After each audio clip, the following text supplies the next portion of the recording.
biggest challenge we had was we're bringing a product to market that has never existed before.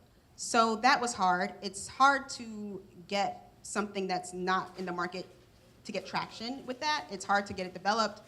It's a physical product, so manufacturing is a beast.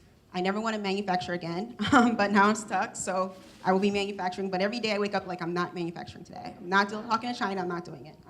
So that's really hard, and we've gone through so many iterations of our product.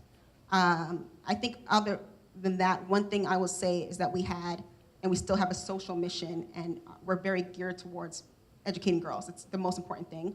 I tell people, you know, at the end of the day, we're about education, so it's very important to us that these girls actually learn something. And I think when you have a social mission, if people don't get the mission or don't buy into the mission, it's hard to get support. And so I love the fact that this is now becoming a bigger issue and a trend, but when I started this company, it wasn't.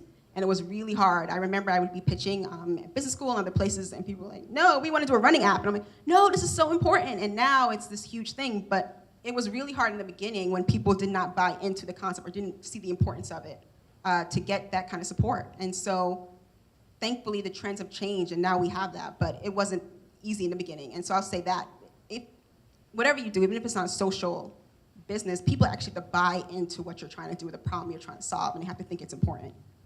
And that's huge.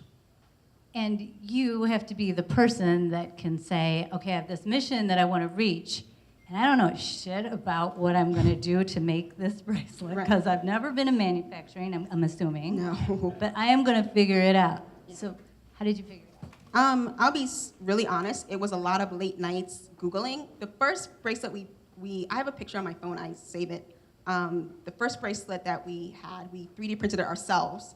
We stood over a printer for like 24 hours. This bracelet came out. It was completely, I mean, it wasn't even a bracelet. You couldn't put your hand through it. It was so bad.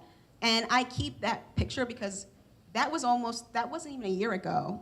So to get this far, it's really been a journey, but it's also been a lot of work. And I will say that one thing that I think has helped is that we all are just learning, so we just like to learn. I like to learn, so it's helped me tremendously. I have soldered, I have 3D printed, I have learned a little bit of Chinese. I have done whatever I had to do to make this work.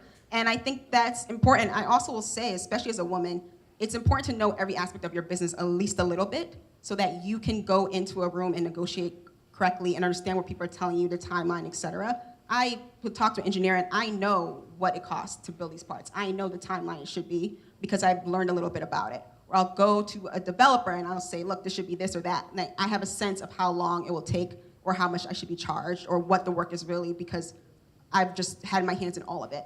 And so I think that really helps you in a business sense really be able to be really savvy because no one can tell you, you know your product, you know your business, then you can really negotiate and really come to the table knowledgeable.